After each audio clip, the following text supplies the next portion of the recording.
रहा है, न दूसरे अधिकार पूरे किए जा रहे हैं।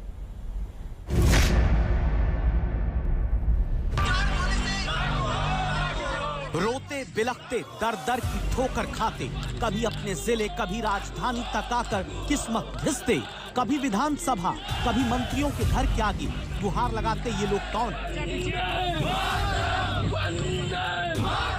इनमें ओबीसी भी हैं जिनके मुद्दे उठाने का शोर सियासत में चलता है। इनमें ब्राह्मण भी हैं जिनके लिए फरसा तक उठाने वाले सम्मेलन सियासत करती है। इनमें क्षत्रिय भी हैं जिनके लिए मंचों से राजनीति के बहुत से नेता ललकारते हैं, और दलित भी हैं जिनके घर तक हर दल के नेता खाना खाकर अपनी राजनीति की दुकान चलाते हैं, लेकिन किसी ने इनकी नहीं सुनी।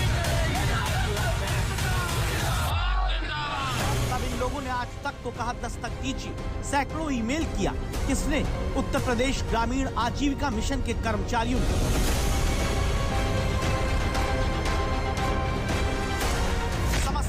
पहुंचाने के लिए आज तक संवाददाता समर्थ श्रीवास्तव इनके पास पहुंचे। उनकी मांगे एक बार फिर दरवाजा खटखटा रही हैं सरकार का, ग्राम विकास विभाग का, कि 10 साल से ये कर्मचारी जो सरकार की तमाम योजनाओं की रीढ़ की हड्डी बने हैं, इनकी बैकबोन सरकार क्यों नहीं बन पाती? जो प्रतिपूर्ति मिलनी चाहिए वो तक नहीं है। हम मर जाएंगे तो हमें कौन देखेगा?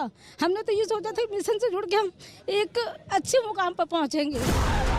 सरकारी कर्मचारी हैं, लेकिन इतना पैसा भी इनके पास नहीं बचता कि लखनऊ तक आकर प्रदर्शन अपने अधिकार के लिए कर सके। यूपी में ग्रामीण आजीविका मिशन के सैकड़ों कर्मचारियों का 10 साल से 1 रुपया वेतन नहीं बढ़ा। कर्मचारियों को दिए जाने वाले मेडिकल इंश्योरेंस का कोई अता पता नहीं। एक्सीडेंटल बीमा पॉलिसी कर्मचारियों की लंबित पड़ी है। कर्मचारी की जान चली जाए लेकिन उसके परिजनों तक दावा की आर्थिक मदद नहीं पहुंचती, और तबादला नीति का पता ही नहीं।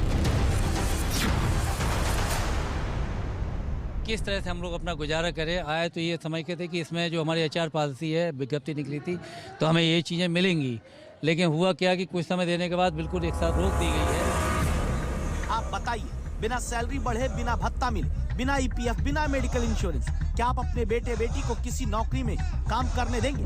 लेकिन यूपी में ग्रामीण आजीविका मिशन के कर्मचारियों से ये सब बिना इनके अधिकार दिए कराया जा रहा है। इसी बात का दुख है कि हम दूसरों को जीविका देने का वादा करते हैं, लेकिन हम अपनी जीविका के लिए भटक रहे हैं। और जो हमारी सैलरी आती है 22,500, उसी सैलरी में से हमें फील्ड वर्क भी करना होता है।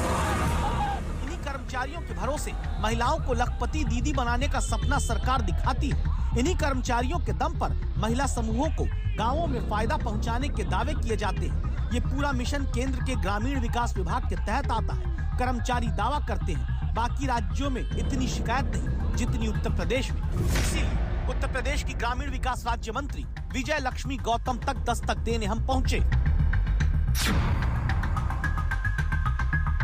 निश्चित रूप से उनकी जो मांगे हैं, हाँ, मुख्यमंत्री जी इसको संज्ञान में ले लिए हैं, हमारे कैबिनेट मंत्री जी भी ले लिए हैं। निश्चित रूप से कैबिनेट में बैठ करके उसका हल पर लोग निकालेंगे।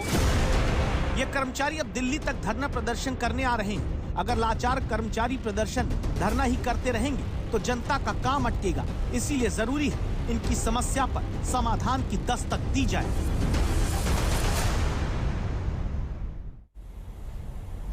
रुक रहे हैं ब्रेक के लिए। ब्रेक के बाद आपको दिखाएंगे कि भारत से पंगा है वो मालदीव को कितना महंगा पड़ा। देखते रहिए दस्तक।